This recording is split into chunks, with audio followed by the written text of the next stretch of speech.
it's funny because I think you and I had this conversation. Since they don't have the courage to do that thing, you shouldn't have the courage, and they feel better by dragging you down, because now, I don't know, I don't really know, but yeah, I've experienced it, and it's really good if you know how to use it as fuel. And I appreciate you opening the door for that conversation. Yeah, you're a great host. And I have ADHD. I hate the education system with a passion. Stars aligning, right things happening at the right time. It's showing that DJ Khaled's a follower. We had DJ Khaled wear our polo. How did you get the attention of DJ Khaled? Like how Steve Cook wore some mantra gear. How did he come to find Yeah, mantra? we'll have to get you some gear too, Saddam. Oh yeah, I worked for some of the top accounting firms, and I realized I hated it. Like, accounting was not for me. Yeah. I was not meant to sit in an office job and kind of crunch numbers, and I wasn't good at it either. In the early days, we shipped everything out of our apartment in a closet. So that's where all the inventory was kept. We really ingrained sustainability into everything that we do. We don't want you to have to buy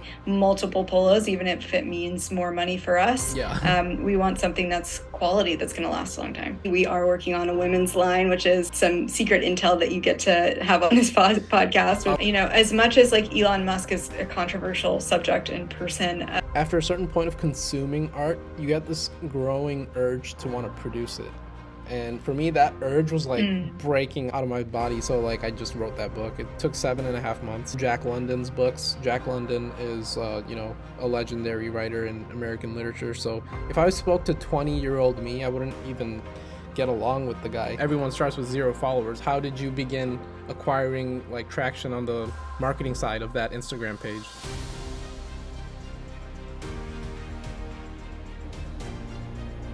Hey, how's it going? Hi, how are you?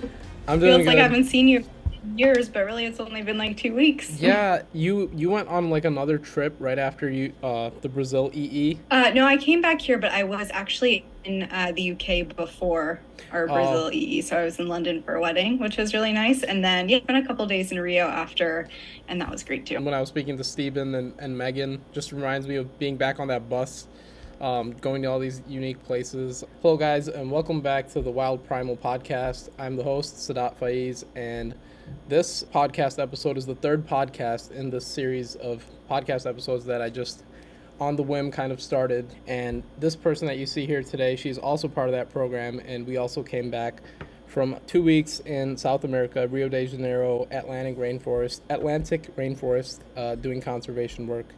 Her name is Ashley Revay, and if you would like to, Ashley, you could introduce yourself to the viewers. Yeah, thanks for having me. Excited to chat today. So I'm Ashley Revay. I do several different things. So I am a student at Miami University, as Sadat mentioned. I'm also the director of business development at an EV charging station company, and I lead our European efforts. And I'm also the co-founder of a startup named Mantra, where we produce sustainable apparel that's all created with ethical materials, and it's all online. So many things I do, but I'm excited to talk today. Yeah, I'm really excited to talk to you some more. You know, none of us had a lot of time to talk to each other 1v1 on the Earth expedition because of how like rigorous the schedule was. But your clothing brand, obviously, I want to talk about that, and I also want to talk. I want to start off with the question: what got you into like nature and wildlife? Was it always kind of like in you, or any particular experience in your childhood, or what made you want to do work with like sustainability and stuff? Yeah, that's a really good question. So I would say it was always ingrained in me. I mean, some of my earliest memories were just playing outside, catching frogs, and like building little houses for them outside. Oh yeah. And, I've always just loved being in the natural world. So whether that's now in my adult life, it's hiking, or it's, going on trips centered around kind of the natural world. That's what inspires me most, I think, and really activates something in me. And so, yeah, I think my love of nature has just always been there. Oh yeah, great answer. I've asked that same question to the previous guests, and like, there's no like way to explain it. You either have it or you don't. Like that love and appreciation for nature, and the people that don't have it, I feel like it's just dormant within them. And you see people's eyes light up when they go on a beautiful nature trail. It's dormant. But for some people, it's not as dormant, like you and I. But yeah, that's awesome. You said you caught frogs. Like, where did you grow up where there were frogs? I also caught frogs. I'm not judging. I caught frogs. I caught bugs. I did all of it. Hey, it's a good way to explore when you're a Hmm. kid, just like getting outside, which I Hmm. wish more kids did these days, but I think we're all very distracted by technology anymore. So I grew up in Pittsburgh, Pennsylvania until I was about 12 years old.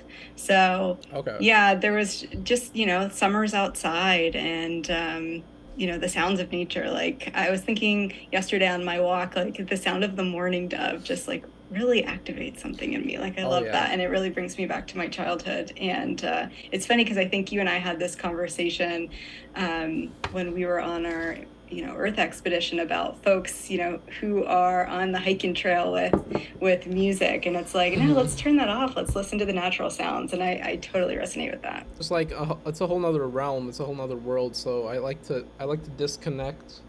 Speaking of disconnecting, I have to turn off this humidifier. I realized how loud that That's a was. cool painting. Oh yeah, that's I didn't do that. We bought that from IKEA because I liked how it looked. Nice. Man, that was loud, and I did That's not cool. even notice. I was like all like desensitized to that audio. Okay, so Pittsburgh, that's basically like the Midwest. We probably caught the same species frogs, honestly, because I grew up in Michigan, and I found a lot of toads, frogs like leopard frogs. I Hmm. would find as well. In my middle school, there's right behind the football field, there's like this swampy area. So I went back to the football field, back to the swampy area. I wanted to catch a frog so bad. Like I went I went waist deep into that swamp water. I think neck deep. Neck deep, I think. I ended up catching a leopard frog. I want to say I was 12 years old. So, yeah, that is also That's so within me. cool. Yeah. Just in a Pittsburgh. world of your own. Oh yeah, definitely. Pittsburgh, Pennsylvania, and then is that where you ended up like growing up all through high school and college? No, I've kind of bounced back and forth a bit. Yeah, so I was actually born in Long Beach in Southern California, then moved to Pittsburgh, grew up there primarily, and then moved back to California Hmm. until I went to college, and then moved back to Philadelphia. So it was like California and Pennsylvania kind of back and forth for a while, and then after graduating college, moved to San Francisco. So Okay. yeah, I've just kind of been all over Yeah. the map, but That's yeah, it's been awesome though. good. Yeah, that's awesome. When did you move away from Pittsburgh? When I was about 12, and that's when I moved to Southern California. Okay, gotcha. I was gonna say I also moved like cities, like in we were in a suburb of Detroit when I was around 4 years old up to like 11. Then we moved when I was 11. We Mm. moved to a much nicer like city. Moving at the age of 12 is kind of hard on a kid. Well, at least that for me it was because I felt like all my friends and my life was back in Warren, Michigan. Had to adjust to like this new kind of society where kids' parents were a lot richer than where I came from and all that. So did you also kind of Mm. struggle with that, or was it pretty whatever? 100%. Okay. Yeah. No, definitely. That was one of the harder times, in my life, especially my childhood. Just, you're really finding yourself at that age Yeah. and kind of uprooting your life, everything you know, and moving to a completely different area is a bit of a culture shock, like for anyone, especially as a kid. So, yeah, and I'm with you kind of on, my family didn't have much. We actually ended up moving to a pretty low income area, and it's tough. It's tough to adjust. And so Hmm. I think that's what builds a lot of character, though, right? And that's Yeah. what makes us who we are today. Yeah, exactly. What else do I want to cover? I'm a little overwhelmed with how many podcasts I'm doing in the span of like 1 week because everybody's agreeing, and I'm like, yeah, sure, and That's too awesome. much. Although I do obviously want to talk about.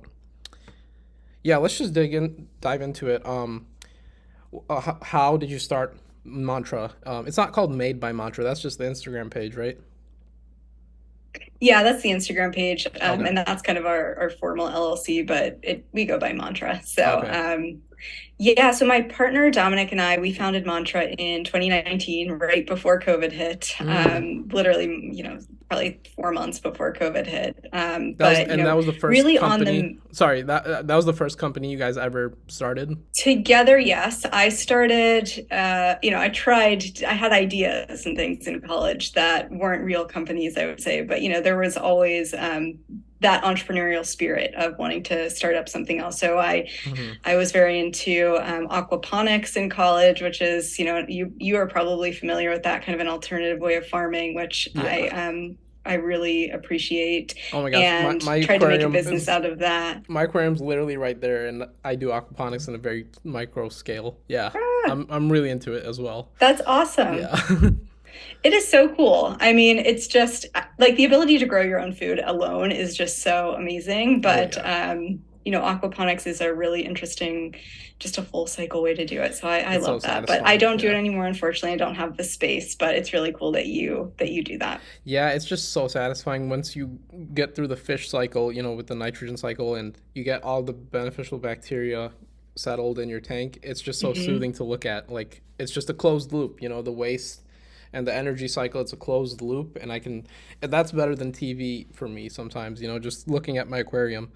Um, but so Oh, you said, 100%. yeah. So you said you started an aquaponics business or wanted to? Or Yeah, so in college I actually took a really cool class called Launch It at Drexel University, and Mhm. um, Launch It was kind of the precipice for a lot of interesting businesses that kind of came out of Drexel. GoPuff, if you've heard of, was actually started in my Launch It class, Could which you is kind of explain that. what that is? Just in case anyone doesn't know. I know of it, but I'm a little unfamiliar what it is actually. So if you could explain GoPuff. Yeah, my understanding of GoPuff is it's kind of a delivery service. So if you want anything from, grocery to alcohol to anything, you can Hmm. have that kind of delivered on demand. So Okay. essentially like Uber Eats, but for multiple different items aside from just, food or Oh restaurants. wow.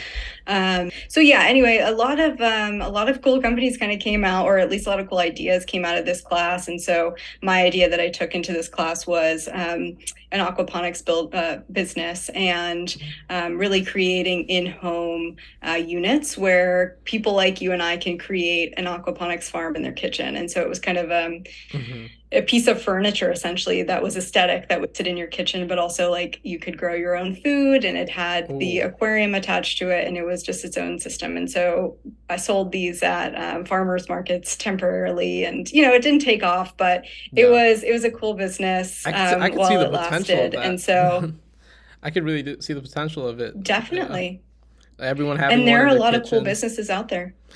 Sorry, I think there's like a Hmm. slight lag with our video chat. I'm not trying to interrupt you in these awkward moments. It's just that lag. Yeah, Yeah. I think you're right. I think you're right. I'm sorry. Oh no, I'm sorry. I think I'll it's give just. more space between my sentences. Oh no, you're good. It's just I feel like we're so far. We're on either sides of the country almost. But okay, so Drexel University. That's where you did your undergrad. Yes. Okay, Hmm. and what did you major in? So I majored in, I got my, BSBA in business, but my majors were accounting and entrepreneurship. And then I had a minor in environmental science. Oh wow, that's a very unique blend. And I like that a lot because I'm also entrepreneurial minded. I don't have a degree in it, but I do want to, provide something to the world and like provide it to the masses where it's like as impactful as it can be and have it help the environment at the same time. So that's very unique. Your degree combination. Yeah, it's different. And, I think business for good is going to be the expectation, Hmm. eventually. It's just consumers want to purchase from businesses that are doing good and that are giving back. And I think that's so important. And so that's what we try to do at Mantra. Hmm. Yeah, because mantra, it's all recycled, and is it all from recycled material or also made from sustainable material? The clothing. Yeah, so it's both. So I'll kind of give you an overview. So Mantra was founded on the mission to make the best polo on the planet. And so we initially started off with men's golf polos primarily. We are working on a women's line, which is some secret intel that you get to have on this podcast, which is Okay, exciting. I'm Um, honored. but yeah, yeah. But our polos and pullovers, create is made from either recycled material or natural kind of biodegradable material, whether that's a hemp fabric, whether that's cotton, tencel, things like that. So we really ingrain sustainability into everything that we do, whether that's the production process, really producing the clothing in a wrap certified factory where ethical practices occur, to all the way to the shipping and the packaging. All of that's offset, the carbon emissions, and every basically line that we produce is inspired by nature. So, for example, the most recent collection we did was the Iceland collection, which I think we talked about on our EE. Yeah. And so we give back at least 1% of proceeds from those collections to nonprofit partners who are helping to protect the nature that we put on our clothing and really produce. Yeah, that is so cool. How so when you started it, it was 2015, or when did you start Mantra? 2019. 2019. Okay. So was it like right after the pandemic hit, you guys were sick of being cooped up inside and decided to create it, just go for it essentially. Yeah, no, so 2019, it was a few months before the pandemic, actually. So it was a really That's right. interesting time to have started a business, but it kind of worked in our favor because at that time, if you remember, everyone was going online to do their shopping, whether that was for clothes, for groceries, for delivery. Oh And so yeah. we really had that play in our advantage, even though Oh, there was a lot of uncertainty, of course, especially with the economy and such. But yeah. yeah, so it was a full e-commerce brand. We didn't have a brick and mortar at all, which was great. And everything was through Instagram and Facebook. That is so cool that you took advantage of that opportunity with the market so out of whack.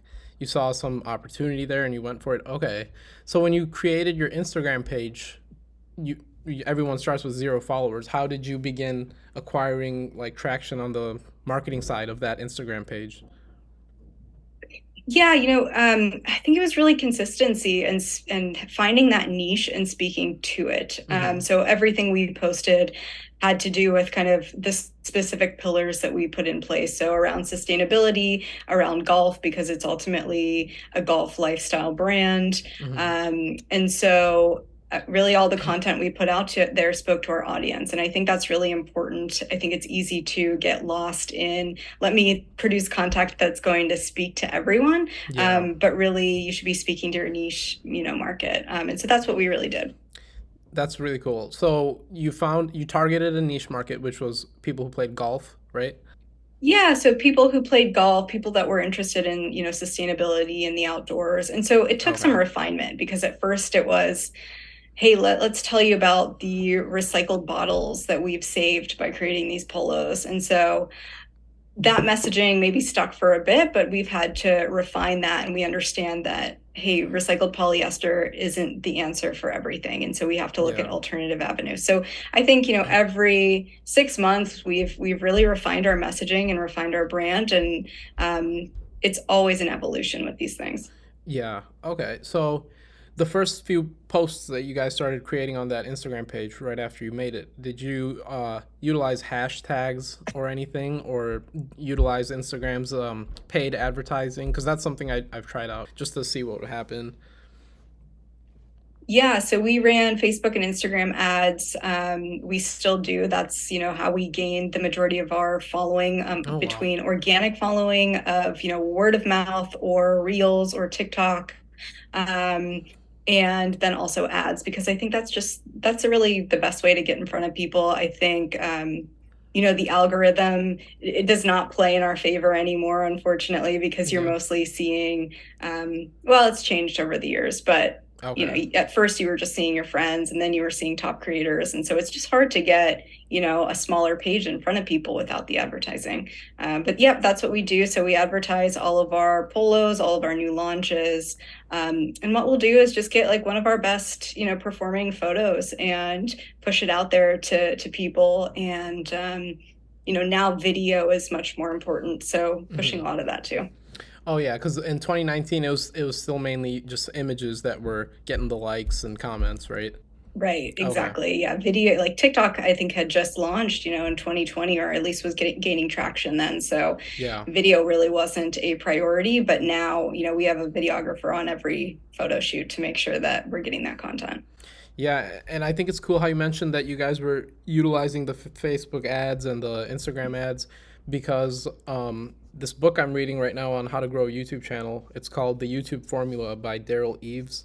And he says to combine, trying to get videos to go viral organically, combine it with some paid strategy.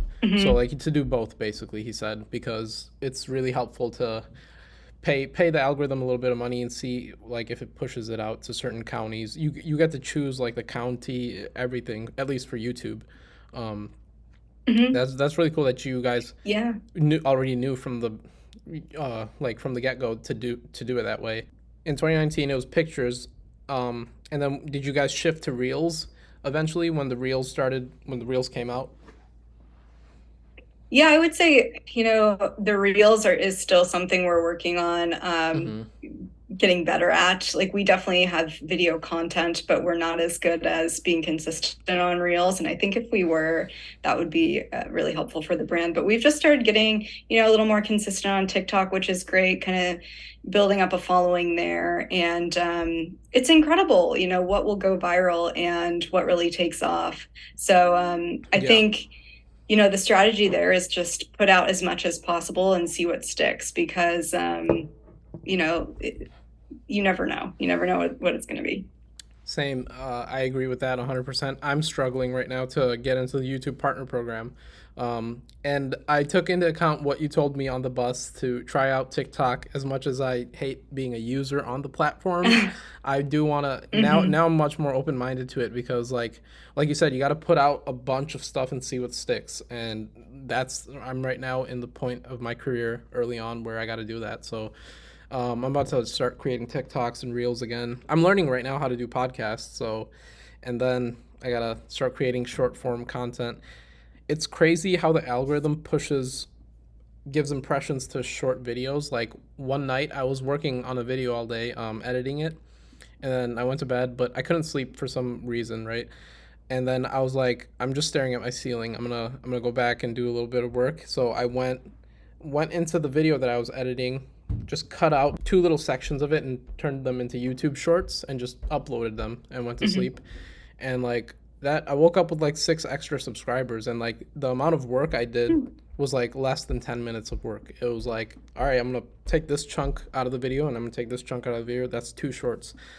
So like I was realizing like if I could with such the ratio of work to views there was so good. Like if I could like get some shorts to go super viral where I wake up with an additional 5,000 subscribers, that's just a matter of keep on uploading and see what sticks. It's a lot of work, but that's Yeah, and yeah. so what's considered a short on YouTube?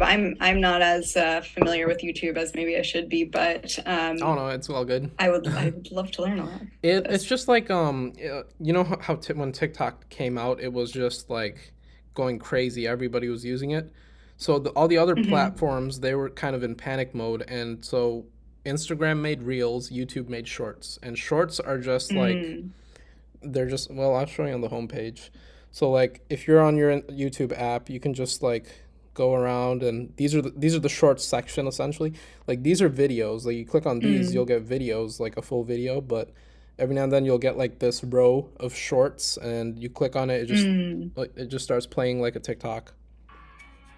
And then you can Oh, even cool. swipe So down. it's like 3 minutes or less. Yep, you can even swipe down just like how you do on Oh. TikTok. So this is completely their like rebuttal against TikTok because TikTok was taking all the mainly the youth over onto their platform. A short, Interesting. I see. yeah, a short is just literally like a TikTok video. I think TikTok has a lot more technology on how you actually make the short, the TikTok than the YouTube shorts have. There's a lot of cool filters and stuff that I have to familiarize myself with in the coming days when I start uploading these TikToks. I had a question. Yeah, definitely. I had a question for you. On TikTok, were you able to see an increase in your Instagram because of how viral your TikToks were? Like, were you able to get people to transfer over to your Instagram? Um, so Mantra TikTok really just started being more consistent, I would say, in the last couple weeks. So no, not yet. Okay. But I did have a couple TikToks that went viral personally, where I did get quite a few Instagram followers. And so my account's actually private right now. So they're all kind of just sitting in purgatory. But yeah, Mm-hmm. I mean, I had a few hundred people kind of reach out or, follow, I guess. And Yeah. so that was all from TikTok. So yeah, I think, it's possible. It's just getting that viral moment. Yeah. And so, like, made by Mantra, when you and your partner first started it, did you guys like were able to sell consistently right off the bat, or did it pick up at a certain point?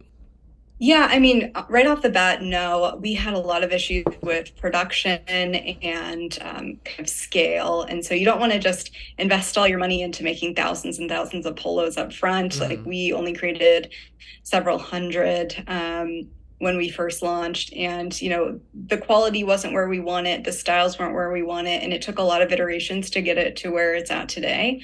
Okay. But it took a lot of consistency. And so I think, with time and as you grow that following, it's like a snowball effect. And Yeah. so we really had that force multiplier play into our advantage with more and more people wearing it. And we're starting to see it out in the wild now.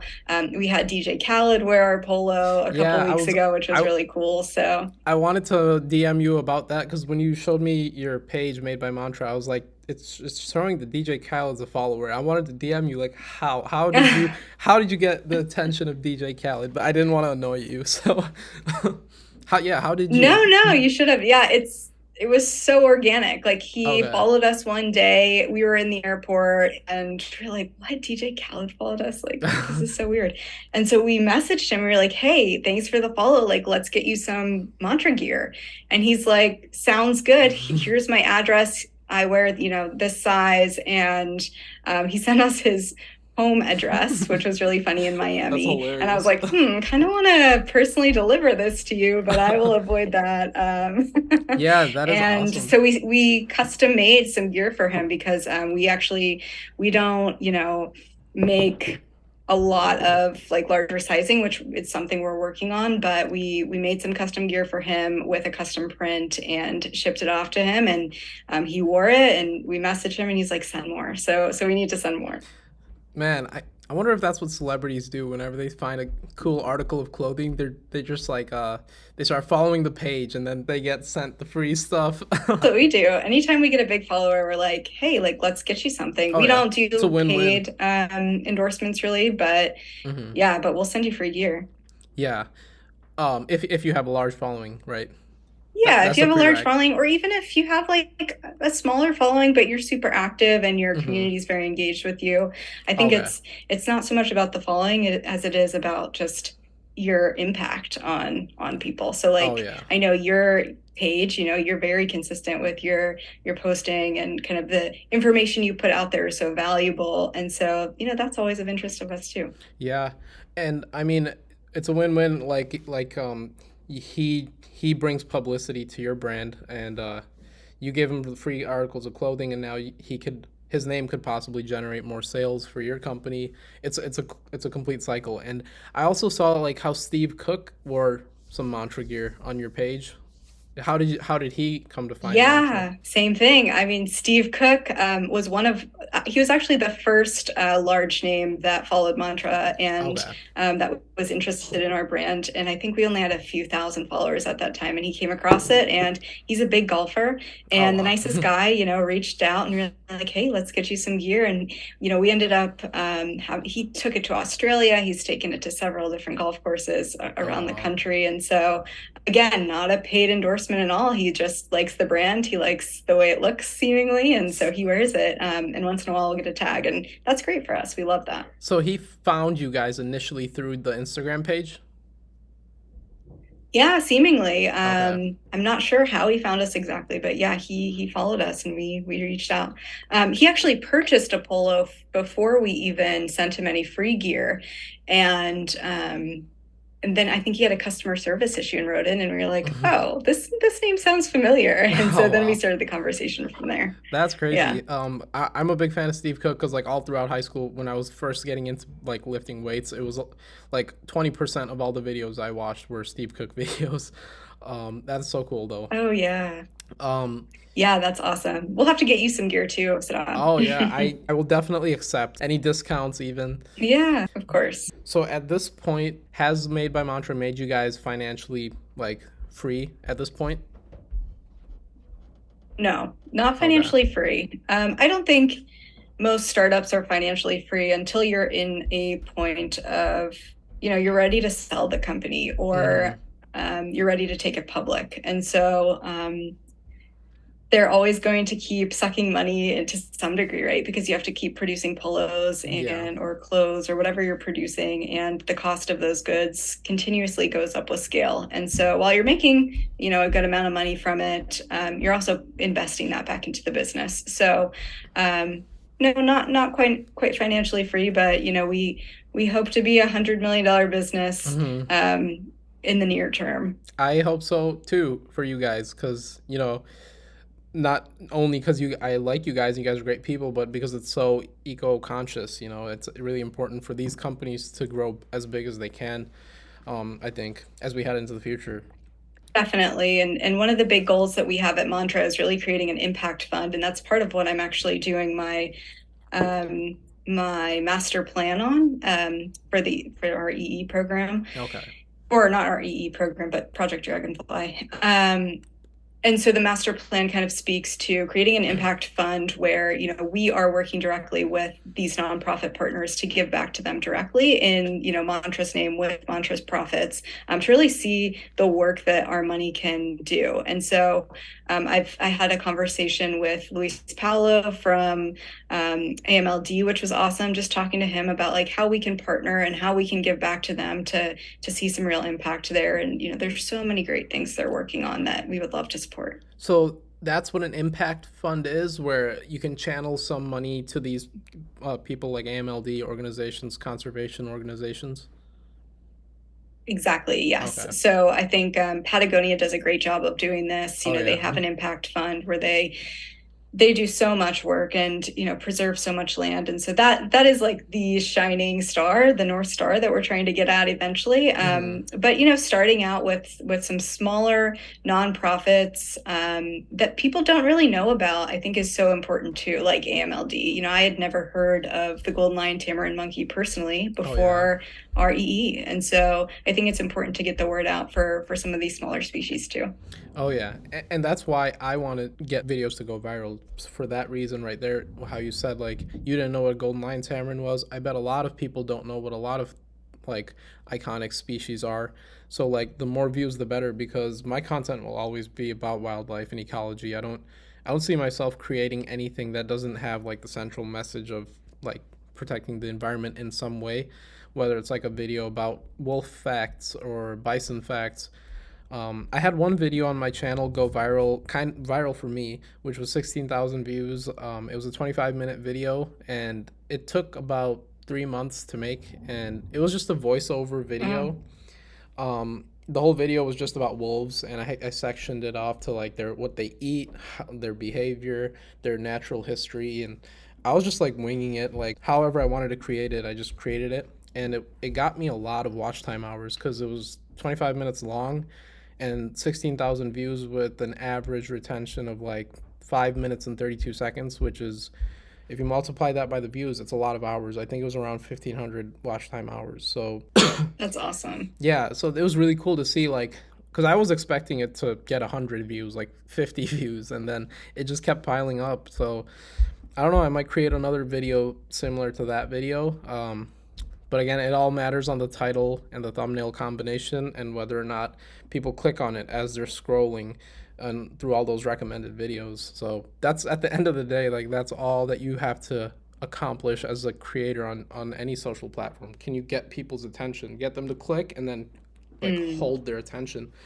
So I'm trying to combine that with like environmental messages while at the mhm. same time making sure that everything I create is still art. Like because at the end of the day, I'm an Yeah. artist. I've always been drawing and stuff. I was able to talk a lot to Emma Carl on our Earth expedition because she's such a good artist. She's Hmm. sketching in her journals and stuff. We sat next to the bus at one point, and she was telling me all about like proportions and using like points of like reference when she's trying to draw a building, and it got me thinking again of like when I used to be really in it. I actually ordered some sketchbooks off Amazon like yesterday, so I'm trying to get back in it. That's so cool. Yeah, it's difficult though. Like if you want to be an artist or entrepreneurial minded, it's like almost like it's hard to merge the two. You know what I mean? Yeah, it's like making a business out of your art. It kind of strips the creativity out of it sometimes, I So think, yeah, that's right? yeah, it's a fine line And there. it puts, yeah, there's a lot of pressure that I think you have to put on yourself to make something financially feasible. So yes, I can totally see that. Yeah. One book that I'm reading right now, it's Rick Rubin, the producer. I don't know. He Oh, yes, yes, Okay. yes, I do Yeah, actually. he's not too like he doesn't like throwing his name around much. Like not a lot of people know him, but like they've heard songs that he's produced because of how he's all over American music. Right. He recently wrote a book. This is his first book that he's ever written. And this is a guy that's like produced music for Eminem, produced music for Metallica, Red Hot Chili Peppers, Jay-Z. He's been everywhere in American music. And he wrote his first book like a few months ago, and I started listening to the audiobook just a few days ago, and I'm like a quarter of the way done with it. It's not that big of a book. And throughout that book, he's saying like this is in regards to the art versus entrepreneurial mindset. He's saying forget about the entrepreneurial mindset. Kind of keep that in the back of your head and just create as if you were a kid again. Because that's actually how you Hmm. get things to go viral because people will sense that in your product. They will sense it. And I mean, he's saying trust in that. But it's scary. It's like, I don't know if I should just do that, just like not worry about virality and just create because it's a great feeling to do that. I feel like I can really fully express myself when I do that. But the entrepreneurial mindset in me, it's telling me to just find a demand in the marketplace and fill that demand. Yeah, that's such an interesting thing. I think people can really pick up on a video if it's genuine, if it's coming from your soul, That's versus true. am I just putting this out there for views? And Mm-hmm. so, yeah, I would encourage you to, maybe take 30 days and just do some sort of challenge with yourself where you put out something genuine that really speaks to you Yeah, anytime you do so and see how it goes. And then maybe do another 30 days just trying to get subscribers and views and kind of compare the differences. That would be really that is a interesting. very good idea. I will. Yeah, I already started recording a lot of footage with my turkeys that I have to now like organize and start editing. But I might do something where, how you said, like be real genuine with how I'm speaking, where people can tell like this is the real me as I speak on these shorts or whatever, and just start producing them for like 30 days straight. Yeah, it's hard because like I'm doing everything. Yeah. Like I'm recording this pod like my channel and everything, it's a one man band still. Like I have no help. I sometimes I hire people on Fiverr for like editing certain stuff, but nobody like local, which would be really helpful right now. Which brings me to ask you, how did you find like employees, or was it just you and your partner?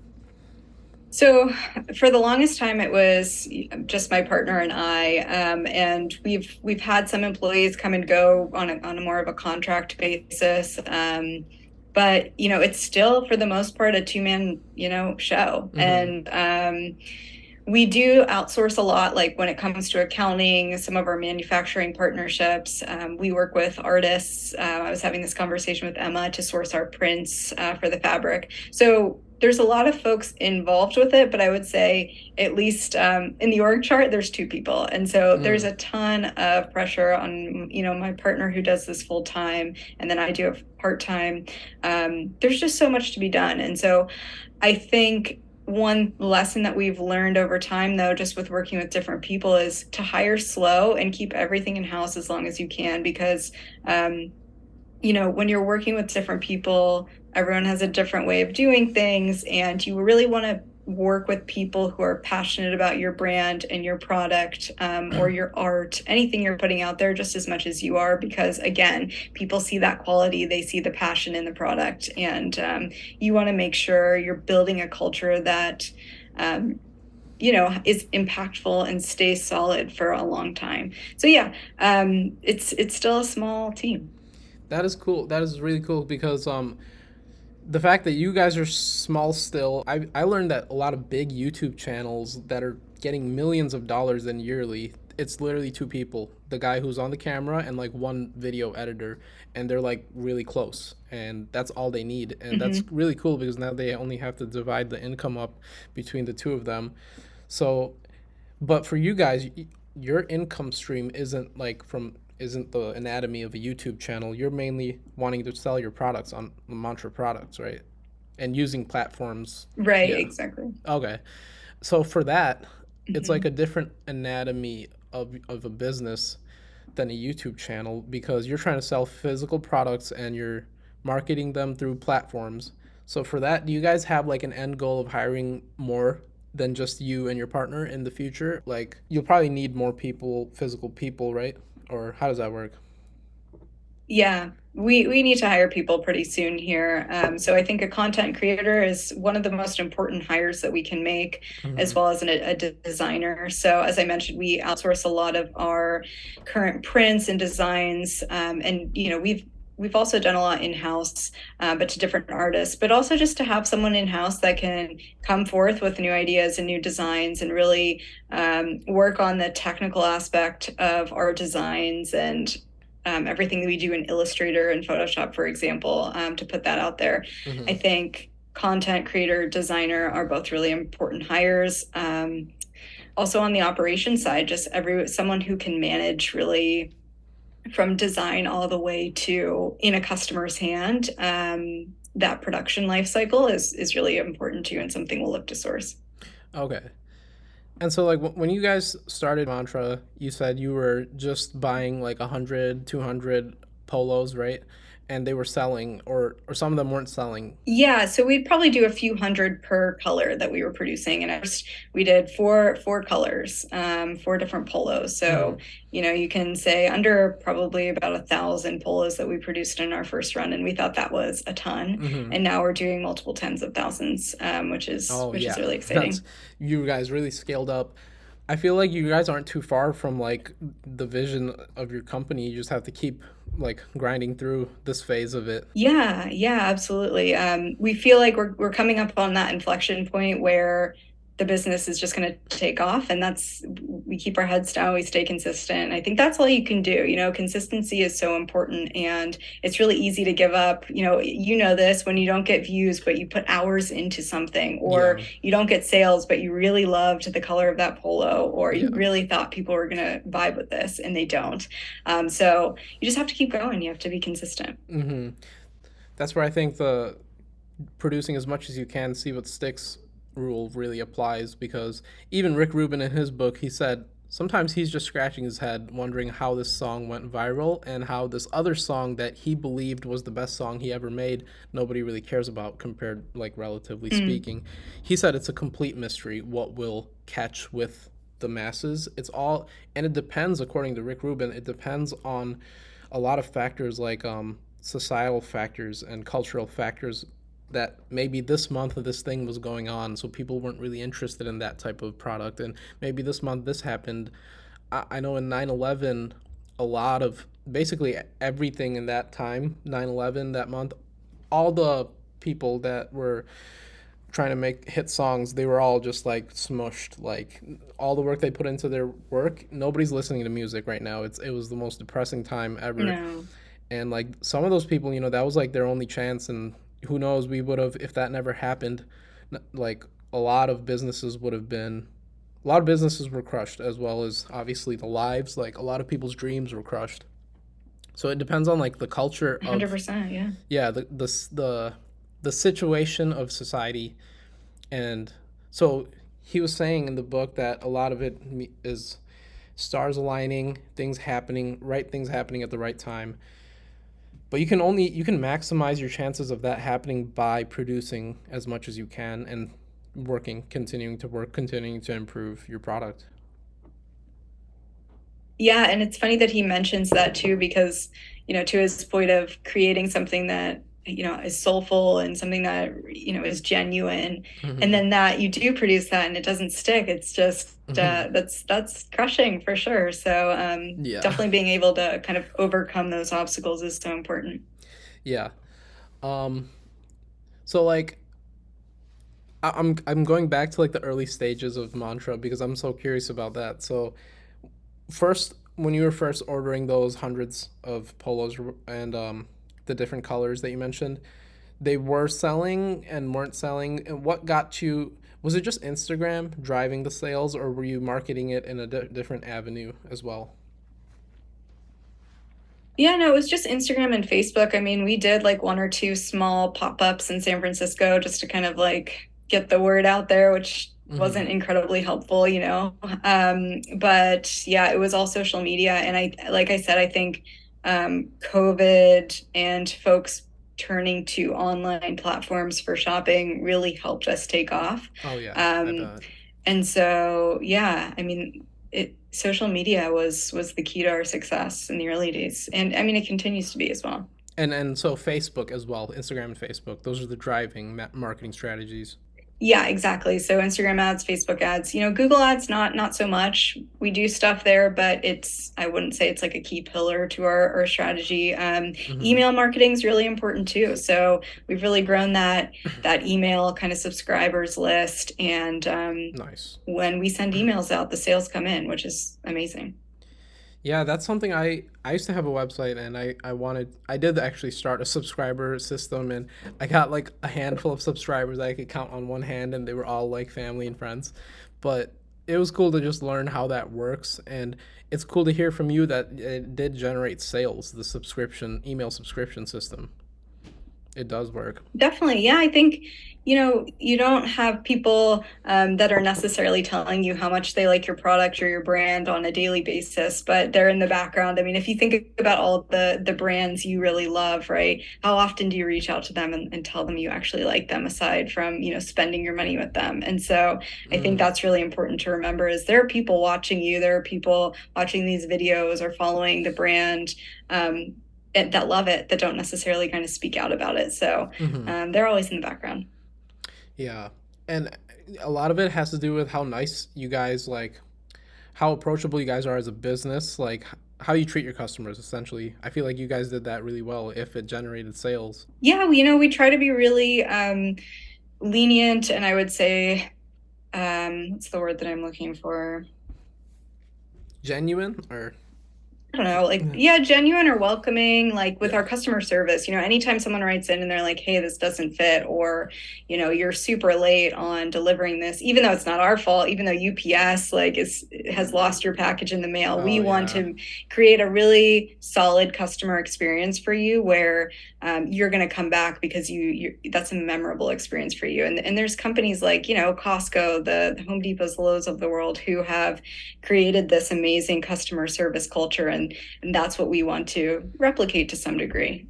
We want you to feel like it's a safe space coming to email us to tell us how upset you are that it didn't fit or it didn't Yeah. arrive, and we want to help you through that. Oh yeah. Yeah, you guys nailed it, I think, for that.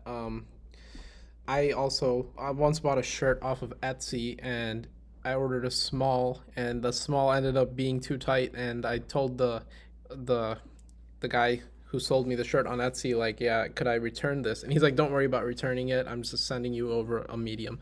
And the Hmm. way I think of him is now so positive in my mind because of that. Yeah. Yeah, yeah, it's and it helps to have like nicer customers too that aren't like demanding something or will instantly report you to their credit card company because we get those people too. But Oh wow, I I didn't think even at the think end of of the day, we that. try to kill.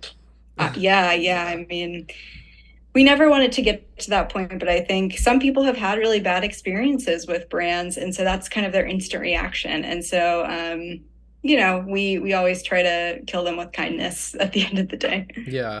You kind of have to, right? So you guys are always like on it, right? In terms of like meeting deadlines and making sure nobody's been waiting for too long. Have you guys lost sleep over just being attentive toward that?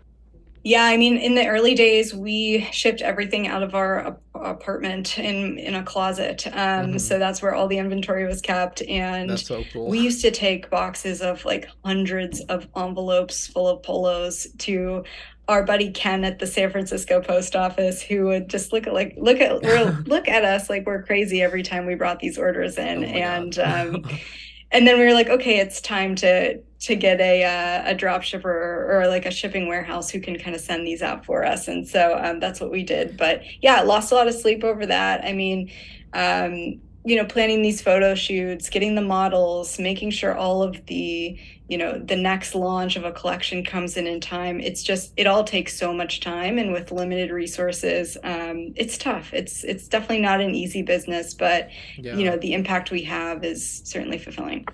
Oh yeah. So it's like these people that give you guys a hard time. I feel like anybody that re- is trying to do a business, right? They have to like be ready. Okay, it came back to me what I was gonna say. Sorry. So I was gonna recommend this book to you guys, Shoe Dog by Phil Knight, because when you were telling Oh me, yeah. oh, you've read it or heard of it? Yeah, it's on my bookshelf right now. I have not read Okay. it, but my partner read it, and I'm up next. It's really good that one of you guys at least read it, and you're going to, because when you were saying that uh, you were taking like a bunch of polos to the post office, and it was so weird, right? That reminded me exactly of a scene, of multiple scenes in Shoe Dog, where he was just a shit ton of shoes that he was just like carrying around with him, and like his family didn't understand. Phil Knight, I'm talking about. His family didn't understand what he was doing with his life, like because his dad was all about respect. Like, you have to have a job that's respectable, and he just saw his son selling shoes door to door at times. Like, he's just a shoe salesman, and he didn't really understand his vision for it. A really inspiring book overall, very inspiring. Yes, yes, I'm definitely gonna have to read that. I've heard nothing but really good things about it. And yeah, I mean, I think there's always that, underdog story when you're starting business, and you have to Yeah. be scrappy. You have to do what it takes to kind of take it to the next level. And so yeah, we've not taken any investment in the business. We put our own dollars into it, and we've had many people tell us like, you're gonna have to sell a lot of polos to make that work, or it's never gonna Yeah. take off, or whatever it may be. And so we've only taken that as fuel, which I has been fun. Yeah, I've learned how to take things like that as fuel, because obviously I've heard similar things. Everyone who's trying to do something different and unique, they're gonna get backlash. Unfortunately, that's just how our species is. Whenever someone's trying to do something different, even if it's positive, even if it's like nothing bad about it, I think it's internal from them. Like, they feel like since they don't have the courage to do that thing, you shouldn't have the courage, and they feel Hmm. better by dragging you down, because now I don't know. I don't really know, but yeah, I've experienced it, and it's really good if you know how to use it as fuel, like you said. Because I used to get really angry, lash back out at them, and that's back when I was younger and more stupid. It's just a drain of your energy as a creator. Oh, 100%. Yeah. I Yeah. mean, I think it's easy to like take those words to heart, especially if it's someone close to you, like your family or a friend. Hmm. And so really just having your eye on the prize. Back to the consistency thing. I think that's Yeah. like my key word for this whole podcast is Yeah. consistency. But yeah, Same. I just, agree. you know. My parents were great though. My parents, I no complaints. They were just like, do what you want to do. My society though, my school, I don't want to put my school under the bus, but just like the culture was like, grades are everything, and SAT scores are Mm, everything. SAT is how equates to your success in this life. That number is your self-worth almost, it seemed. Because I was just, that's crazy. yeah, it was like, and I have ADHD. I hate the education system with a passion. So, yeah, I mean, that at times when I was in high school, it made me feel like I wasn't good enough when the system wasn't good enough. And I clearly see how the system is not good enough. They're teaching kids math still. Like, for kids that don't want to, math is the most useless subject. Like, if you're not going into something that uses calculus and all this stuff, like, we should be teaching kids how to speak from the heart. We should be teaching kids how to do things with their hands. We should be teaching kids how to, like, we should be Hmm. providing them with more ability to experience real world stuff, not math, not just random stuff that just gives them a GPA, you know. Yeah, exactly. I mean, it's like how often do you use the you have your formulas from advanced algebra or whatever it is these Hmm. days? I think there's value to your basic math, and if you're very interested in that, then you should kind of pursue it. But I think the traditional paths are encouraged much more than like being a conservationist or even understanding how to do your taxes when you come out of school, like the basics Yeah. that those life skills just aren't Oh there. yeah. Oh yeah. The So basics are our completely education required. system needs to improve. Yeah, basics. You need to know the basics, but like, just like I don't know. Like, obviously, there's sectors of the industry that require you to know calculus and linear algebra and statistics. For those sectors of the industries, yeah, you should know math. But like, why is it being taught to everybody though? You know, like not everybody's going to be in those specific sectors, but math is just one example. I think there's a lot of subjects where most of it is junk that they're putting in our heads, and there should be a larger degree of freedom in our education system where kids want to learn. Kids want to like Hmm. read books, and like they're just waiting to like fill their heads up with information because they're obsessed with that information, and that is not the case with US education system and a lot of education systems. But I don't want to just vent, so Yes, no, that's interesting though. I mean, it's definitely a good point to be made. Is that something you struggled with when kind of deciding to go into the master's program? no, like I struggled with it in high school and like just like the preparing for the standardized tests and college as well because I wasn't really passionate about what I majored in. Um, I majored in computer science. I know how to code, not as well because, like I said, I wasn't very passionate about it. So I struggled with that in high school and college. But for Miami University, not so much because the to dos, our assignments and stuff, they're pretty interesting actually because Hmm. I've never had required assignments about conservation, and it's very similar material to what I read for fun. Like I read a lot of books, and I like fantasy, sci-fi, and nature writing. I love nature writing, and a lot of the assignments that we're doing for Miami University, it's like nature writing based. So not so much, Yeah. thankfully. Definitely applicable, which Hmm. is it's nice to be doing assignments that are like highly interesting, and I feel like I'm learning a lot from it. So yeah, it's a different system for sure. Yeah. Um, yeah, I mean, I feel like we covered a lot of cool information here. Viewers will benefit knowing about like the stuff Yeah. we talked about, especially the ins and outs of how to start like a business from the ground up. I guess I just want to ask you, like, did the stuff they taught you in Drexel about business, did that really were you able to really transfer that knowledge over for creating Mantra and getting it to where it's at right now? Yes, definitely. I think my Drexel experience, while very expensive, Hmm. really paid off. I do not have any regrets going there or, doing the programs that I did. Specifically, the School of Entrepreneurship, the closed school that is relatively new. Um, they just have a lot of great professors there that are teaching really valuable information and building a skill set that you can take into the real world to build a business. And so that I really appreciated. Okay, The other, nice. the main reason I went to Drexel is because they have a co-op system where over the course of a 5-year program, so very similar to our Dragonfly program, you do 3 co-ops. So you're Okay. in the field, you're working, you're doing that real life work to really get to know like the industry that you're studying. So for me, I started in accounting, as I mentioned, was one of my majors.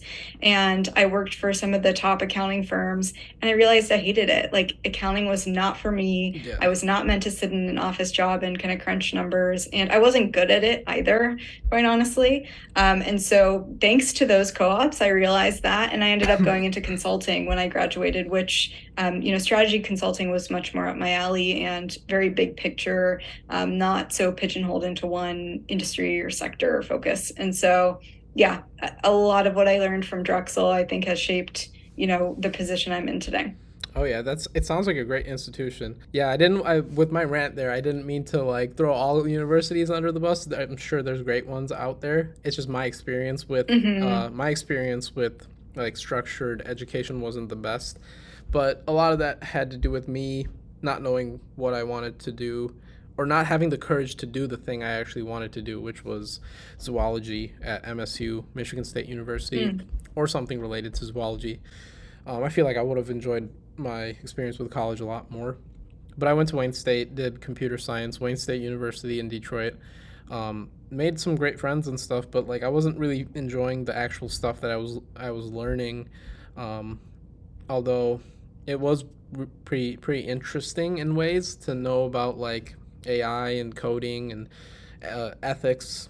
I had a course ethics and computer science and cybersecurity and stuff. So I'm not saying that I know how to code and I know how to create software, but I have some in-depth knowledge in it to where if I hire somebody doing that type of stuff, I'll be able to communicate with him better. Yeah, absolutely. And no, I think you're right. Like it's every institution's different. And I think the early phases of education, like in high school, for example, I definitely wasn't supported.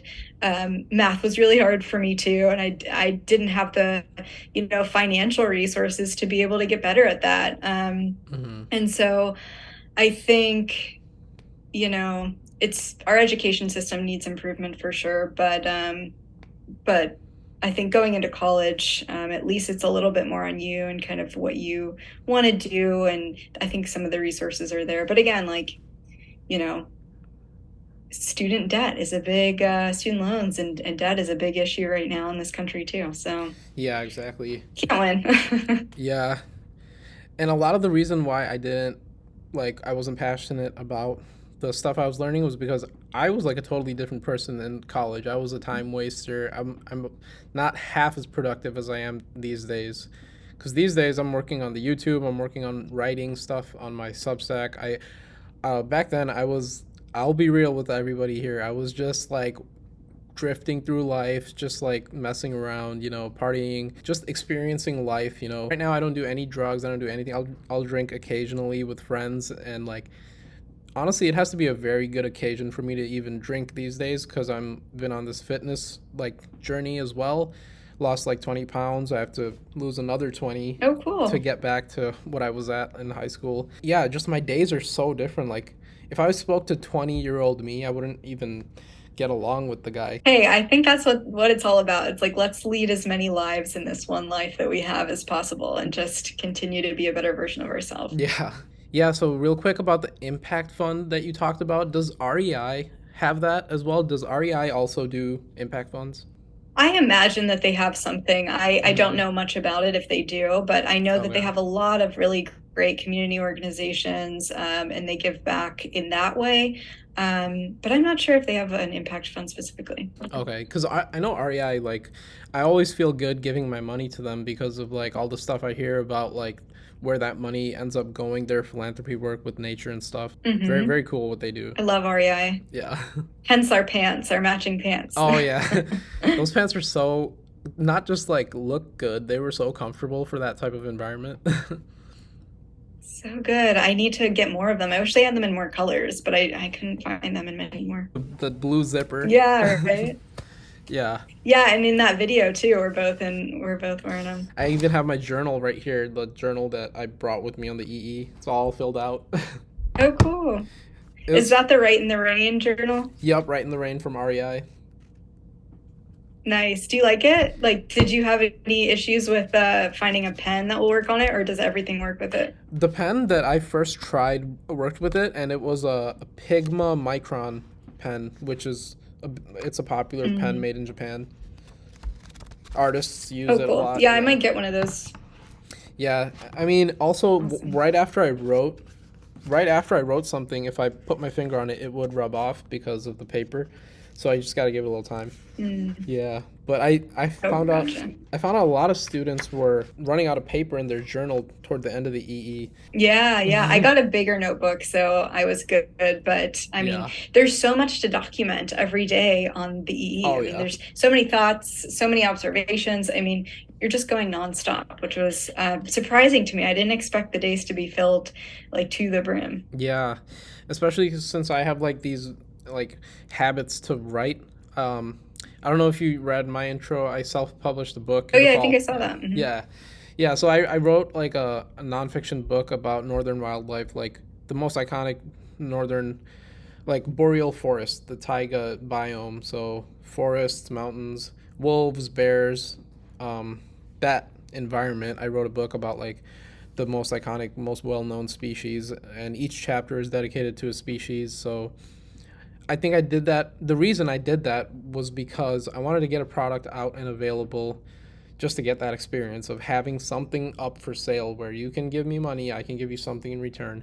So I just decided to write this book that I've been wanting to get out of my system essentially because I'm so obsessed with all animals, but especially the forests, like North American forests, the forests of Russia, because of I think it's because of a book I read when I was very young. It's called Hatchet by Gary Paulson. Hmm. And the way he talked about the boreal forest was so it was so good, and like it got me really increased my fascination for it. And then I found Jack London's books. Jack London is a legendary writer in American literature, so Hmm. in my opinion he's even better than Gary Paulson. But Gary Paulson's writing has a special place in my heart because of how young I was when I read it. And then ever since then, I've been hooked Hmm. on Canadian wilderness, like grizzly bears, wolves, moose, elk, those types of animals. So I just poured through a bunch of books, watched a lot of videos, and created the book Iconic Animals of the North.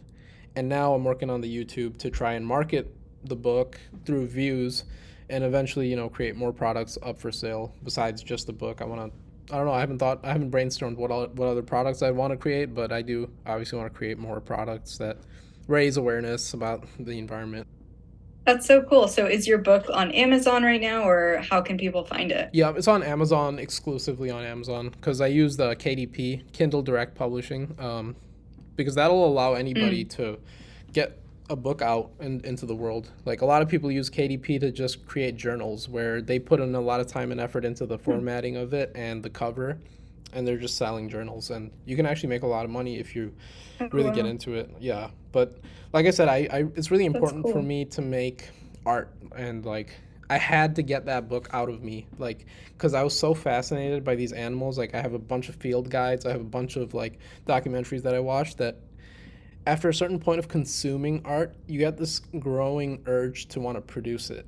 And for me, that urge was like Mm. breaking out of my body. So like I just wrote that book. It took 7.5 months. I want to say an average Wow. 4 hours a day. A lot of it I spent What's rewriting. the book called? Iconic Animals of the North. Let me pull it up on my phone to show you. Yeah, I sold like not even 100 copies, like around 50 copies of it because I marketed it through Oh, my that's awesome. yeah, thanks. I marketed mainly through my Instagram, and a lot of friends and family bought copies to be honest. And but like the fact that it's still available up for sale, that's why I'm trying to get videos to go viral. Yeah, So this is that's a really book. cool. Yeah. This is Oh, it's a really Amazon. nice cover. Thank you. Yeah, this was I did the cover as well. I was about to outsource. Wow, that's awesome. Yeah, because like I've been like neglecting my tendency to draw, so I got really back into it when I made the book. So I used Procreate on my iPad, used my Apple Pencil, and I watched a tutorial and just did it. But yeah, I mean, like I said, like the whole Rick Rubin book and the message that he was saying, I'm trying really hard to combine expressing myself in the product and making sure the product is successful with the sales. Like at the end of the day, Mm. like you need sales if this is what you're trying to do full time. Yeah, definitely. Wow, that's really cool. That's definitely something I would love to do, but I am not much of a writer and No, I I get don't have it. much patience. But I think it's so cool to create a book and have other people read it, and it's art. I love that. Oh yeah, it is. Honestly, a lot of things are art. Most people don't think they're artists, but literally everyone's an artist. if you're able to speak, technically you're an artist because you're constructing those sentences and you're choosing how to say your feelings with words and sentences. So a lot of Mm. people don't realize they're artists themselves. um, and I just feel good. I feel more like complete if I'm able to produce stuff like the book I showed you, stuff that I poured in like hours, blood, sweat, and tears into, and I know that that is what I wanted to express. I just feel more like Hmm. whole, more complete. So I have like a stronger urge to want to express myself through my art, than the average person, I would say. And also, my podcast, we can have recurring guests. I know Steven wanted to do Yeah. another appearance, and it'd be cool if we did one again, and you know, and your business was like where you wanted it to be. That would be really cool. We could talk about the changes, the experiences that happened in between. Definitely. Maybe Dom, my partner, can be on next time too, because I'm sure he would love to talk to you as well, and Oh yeah, I just would lots love of to. insight that he can share too. Yeah, the fact that he read Shoe Dog, I really enjoyed Shoe Dog because Yeah. Phil Knight was a track runner, track athlete, and so was I. I was a lot skinnier when I was a track athlete, and so I kind of could understand where he was coming from when he was talking about like running in the morning and 6 a.m. and like uh, just like there's a lot of track and field in that book where he talked about it, and I think Nike wanted to start out as like a maker of shoes for track runners. So yeah, it was a lot Right. of that in the book. If you're a track fan, you will love Did it. you watch the movie?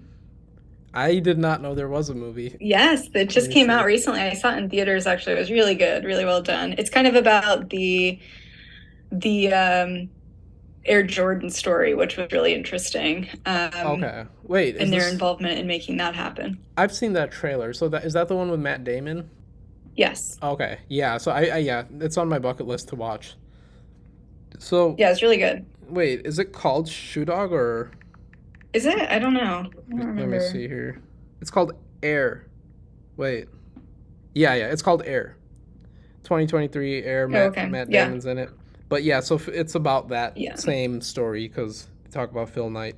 So Phil Knight was in it in the movie.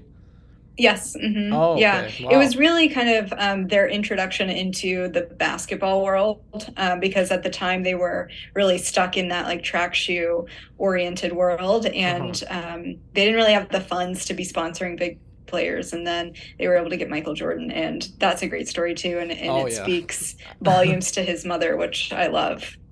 Yeah. Now you're making me want to go watch it. I watched the trailer a few weeks ago and kind of slipped my mind. But yeah, that's a movie I gotta watch. Um. Did you know like in Shoe Dog when Phil Knight, the reason he decided to go down this route is because he went to Japan. He saw a company called Onitsuka, and they were making running shoes that were just so premium quality. And this is the hole that he saw in the market of the time. He saw that he said, just like how Nikon cameras replaced German cameras, he thought Hmm. Japanese running shoes could do the same thing to American running shoes because Nikon just like swept over the German camera industry, and he predicted that the Japanese quality of shoes would sweep over as well, just like the cameras. It's cool how Yeah. he And saw look where that. we're at. Yeah, I feel like you and your partner can see those trends a little better having gone to Drexel and the stuff they taught you there and all that.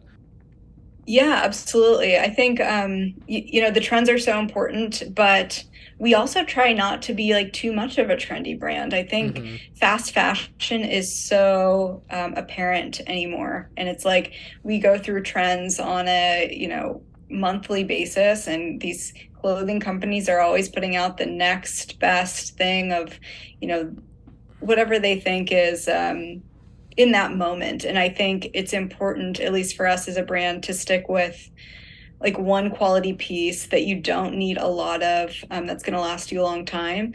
And Yeah.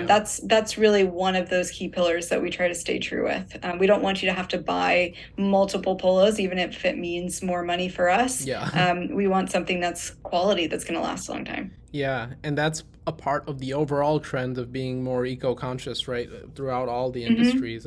Like that's something that's really hopeful. Like despite all the forest being lost, all the natural areas being lost, there has never been a time with a higher demand for like eco-friendly products and like sustainable products Mm, than now.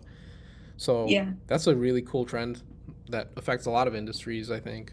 absolutely. Yes. I think people are, waking up to the idea that we have one planet, we got to protect it. Hmm. It's already too late to some degree, but like, what can we reverse? What can we improve? Yeah, And what can we save?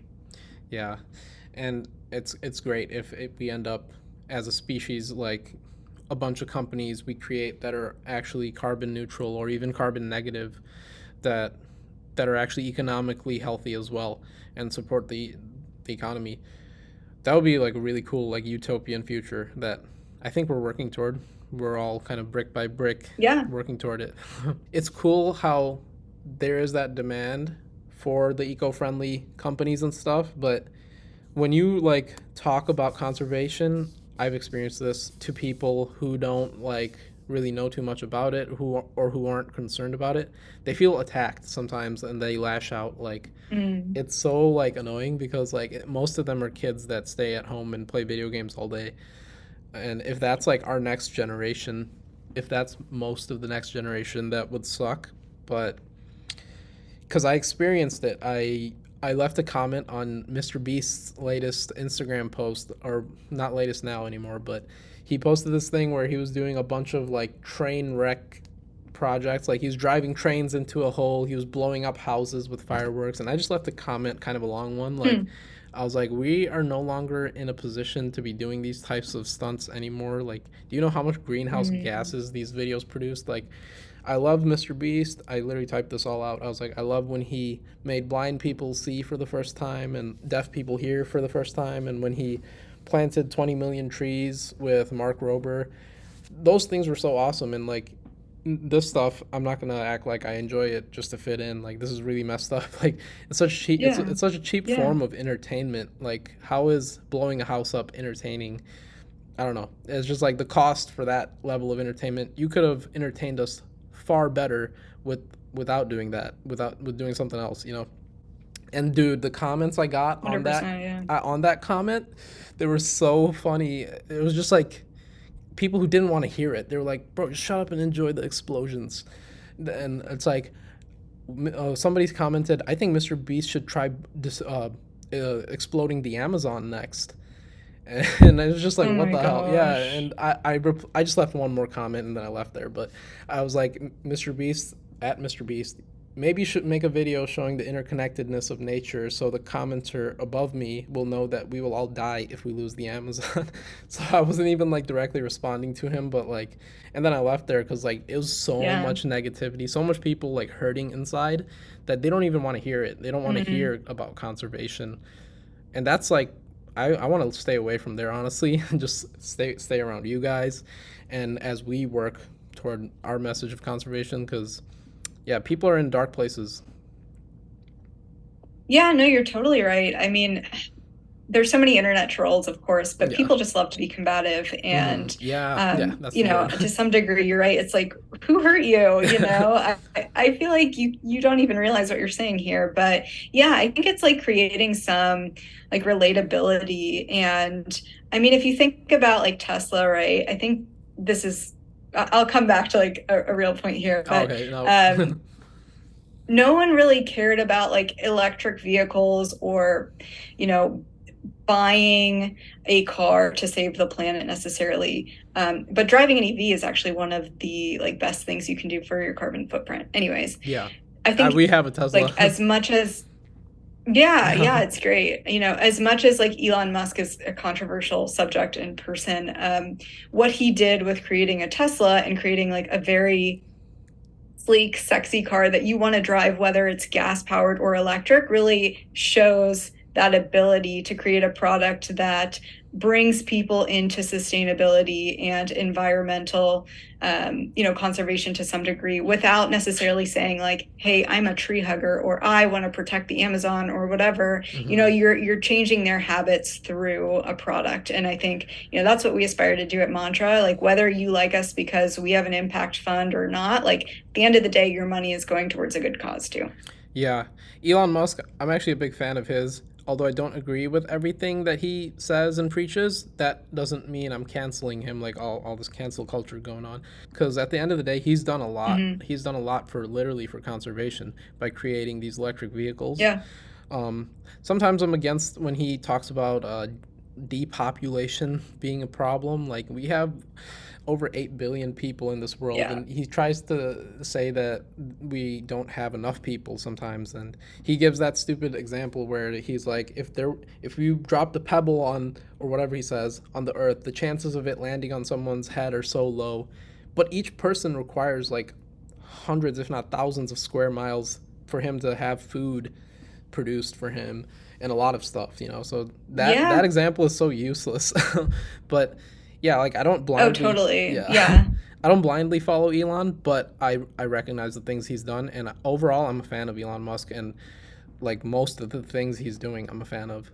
Hmm. Yeah. Yeah, I mean, he's done a lot of good for space exploration, for the electric charging industry, for the solar infrastructure. There's a lot of good he's done for the planet, whether Yeah. he's someone you want to be friends with or not. Yeah. So, Honestly, but I yeah, would, I yeah, would, I would love to definitely. be friends with him. I'd love to be friends with a lot of people, because there's no person you're gonna agree, check markers all across the board, agree with Yeah. everything, and that's why I hate cancel culture so much. But yeah, I mean, Mm. we could keep talking about this stuff. This was a great conversation, Ashley. Thanks for wanting to do it. Definitely. Thanks Yeah, for having me. you're the third podcast guest that I've ever had, so I'm learning with you, honestly, and I hope to like do keep on doing it, keep on improving the podcast with the technical stuff and just my ability to like talk better and all that. And I would love to do one with your partner as well, and we can dive a little bit deeper about mantra and just business and entrepreneurship, conservation. So yeah, that's something I'm open to.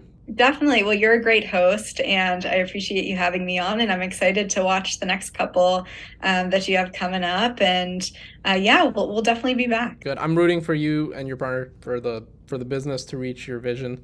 And I honestly, I'm feeling guilty for taking this pocket of time away from your day, because No, don't. I know how like you guys are in that phase of like you're almost there, it seems.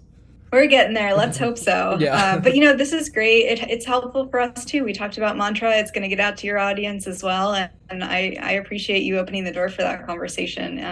Yeah, you're a great host. Thank you. I'm gonna do some of the things you recommended with the 30-day challenge, and because yeah, I'm also trying to get some virality in my content and market my products and create Yeah, products. Yep.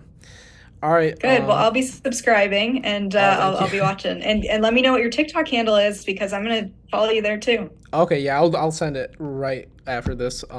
Yeah, and I'm gonna start producing some TikToks as well. All right, Awesome. I think that's it.